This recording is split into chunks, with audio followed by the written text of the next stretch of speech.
Shalom, selamat pagi saudaraku. Renungan Suara Kebenaran 2 Februari 2024 dengan tema Proses Tuhan. Saudaraku yang dikasihi oleh Tuhan, kita hidup di muka bumi ini di mana kita mengalami banyak persoalan dan pergumulan hidup. Dunia ini adalah telaga kehidupan. Telaga di mana kita mengalami berbagai persoalan dan pergumulan di dalamnya. Bahkan tak jarang dari kita hampir tenggelam di telaga kehidupan ini. Telaga penuh dengan persoalan dan pergumulan itu. Dunia ini bukan Firdaus, bukan Eden, bukan taman tanpa persoalan. Manusia berjuang di dalamnya dan mereka hanya menunggu 3 hal dalam hidup ini. Yang pertama adalah persoalan. Yang kedua sakit. Yang ketiga adalah proses penuaan dan akhirnya meninggal dunia. Sungguh saudaraku, inilah realita hidup. Dan ini juga yang akan membuat kita bisa menyimpulkan bahwa kehidupan ini sungguh-sungguh tragis. Tragis saudaraku, apalagi kalau kita lihat orang-orang yang kita kasihi, orang tua kita, sanak saudara kita, pasangan kita, meninggalkan kita. Atau mungkin saat ini masih ada mereka semua yang kita cintai, tapi suatu hari nanti, termasuk diri kita, akan terbujur kaku di peti mati. Kita meninggalkan semuanya. Jadi saudaraku, pada pagi hari ini saya mau mengajak kepada kita semua yang mendengarkan renungan ini. Kalau sekarang kau dan saya memiliki persoalan, itu adalah hal yang tidak harus kita alami saudaraku. Itu adalah bagian integral dalam kehidupan kita. Bagian yang tidak bisa dipisahkan dalam kehidupan ini. Jadi kalau kita sudah punya pemahaman ini, kita sudah mengerti dan paham bahwa hidup ini tragis. Hidup ini adalah telaga persoalan dan pergumulan. Maka ketika kita menghadapi masalah, kita menjadi lebih kuat, bukan saudaraku? Kita menjadi lebih tabah. Jadi celakalah orang-orang yang mengajarkan kepada orang lain bahwa menjalani hidup itu bisa tanpa persoalan. Karena tidak mungkin, saudaraku. Bahkan misalkan Anda tidak punya masalah, ya, Anda tidak punya persoalan pribadi, maka dirimu dan diriku seharusnya mempermasalahkan persoalan orang lain. Kita harus peduli kepada persoalan orang lain. Karena banyak orang yang ketika hidup tanpa persoalan, mereka jadi tidak merasa membutuhkan siapapun, bahkan mereka tidak merasa membutuhkan Tuhan. Kalaupun mereka bergereja, datang di hari Minggu, kebanyakan mereka hanya menjadikan itu semua sebagai kewajiban manusia yang bertuhan.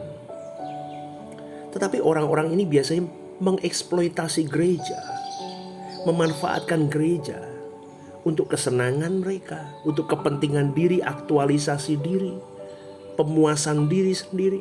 Banyak saudaraku. Jadi banyak orang merenggut, meraih apapun yang ada pada dirinya untuk kesenangan sendiri, tanpa mempertanyakan kepada Tuhan apa yang harus dia lakukan sebagai seorang yang diberkati. Dan ironisnya saudaraku, banyak orang tidak mengerti kalau mereka harus memahami hal ini. Namun yang penting kita harus menyadari bahwa dalam hidup pasti ada masalah. Amin saudaraku, kita pasti mengerti itu dulu. Besar kecil masalah itu relatif. Tetapi yang pasti, percayalah, tidak ada pencobaan yang melampaui kekuatan kita. Jadi para pendengar renungan Suara Kebenaran pagi hari ini, kalau engkau ada di dalam persoalan berat hari ini, jangan menyalahkan Tuhan ya. Jangan kau berkata Tuhan itu tidak ada. Atau engkau mempertanyakan, ada gak sih Tuhan dalam hidupku? Itu adalah contoh-contoh bahasa orang yang tidak mengenal Tuhan. Mestinya kita yakin bahwa Allah itu ada. Lalu dengan otomatis kita memiliki irama yang mempercayai keberadaannya dalam hidup kita. Kita otomatis memiliki irama hidup yang benar-benar memperagakan bahwa Allah itu Allah Immanuel dalam hidup kita. Kita pasti punya persoalan. Kalau orang tidak memiliki persoalan, maka dia harus memperhatikan dua hal. Yang pertama, persoalkan kekudusan hidup dan kesucian hidup. Yang kedua, persoalkan urusan orang lain. Persoalan orang lain harus kita peduli dengan mereka. Kita selalu punya dua persoalan ini, saudaraku, sampai kita menutup mata. Karena persoalan kita adalah bagaimana hidup di dalam kekudusan dan kesucian di pemandangan Allah. Dan bagaimana kita bisa memikul beban orang lain dan memikul salib mereka.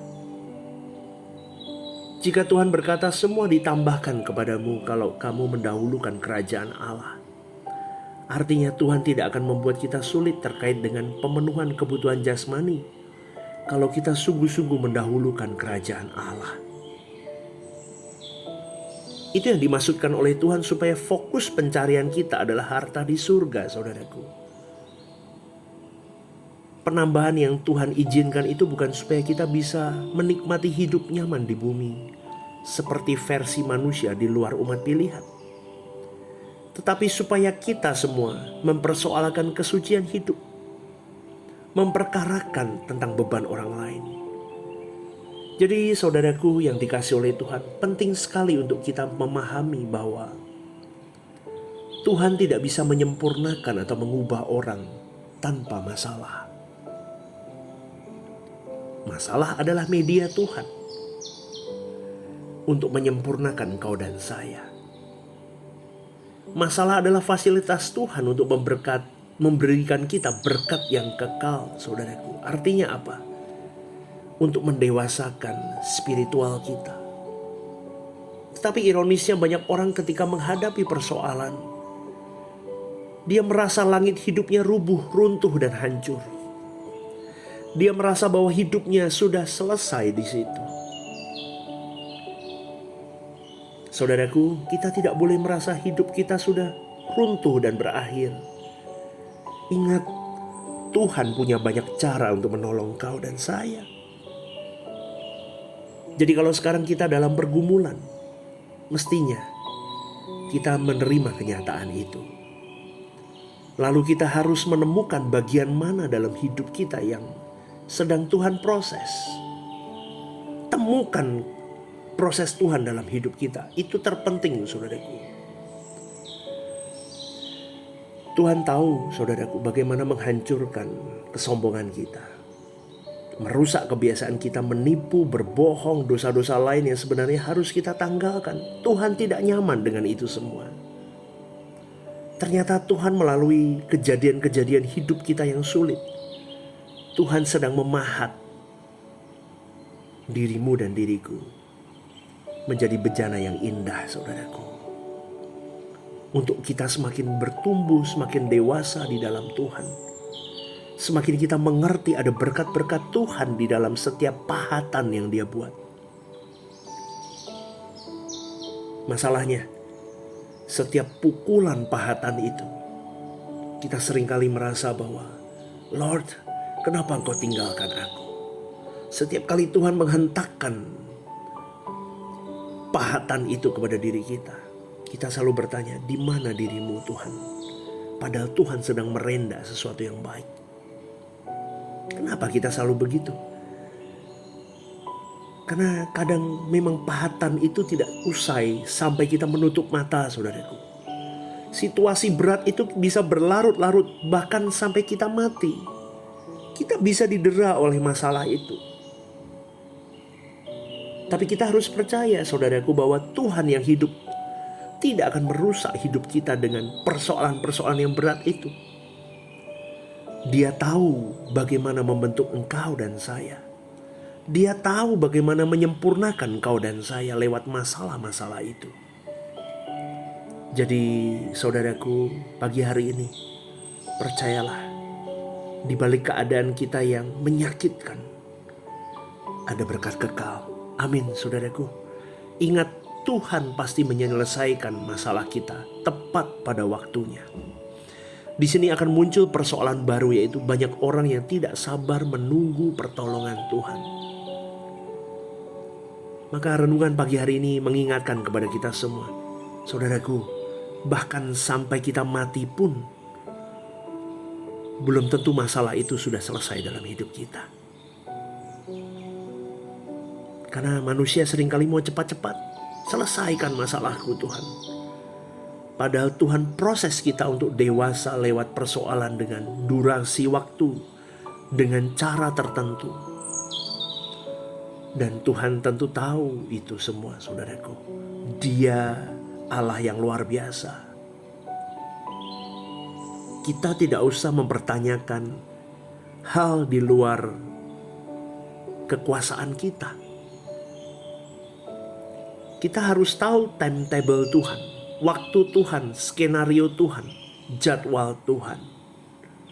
Percayalah, di tangannya kita tidak akan pernah remuk. Remuk pun kalau di tangan Tuhan, apa yang kita takutkan. Jadi saudaraku, Tuhan itu Tuhan yang bijaksana, Tuhan yang tahu, dan pasti ada jalan keluar dan pertolongan Tuhan tepat pada waktunya. Sekalipun kita hari ini berjalan di dalam lembah yang begitu curam, pegang tangannya selalu. Kita pasti akan mengalami proses demi proses dalam hidup ini yang Tuhan izinkan. Dan semakin kita tajam mengikut Dia, kita semakin mengerti bahwa proses Tuhan itu indah dalam hidupmu dan hidupku, karena ada berkat kekal yang mengikutinya. Selamat pagi saudaraku. Selamat beraktivitas dan berjuanglah hari ini, mengikuti proses Tuhan dalam hidup kita masing-masing. Tuhan memberkati. God bless you.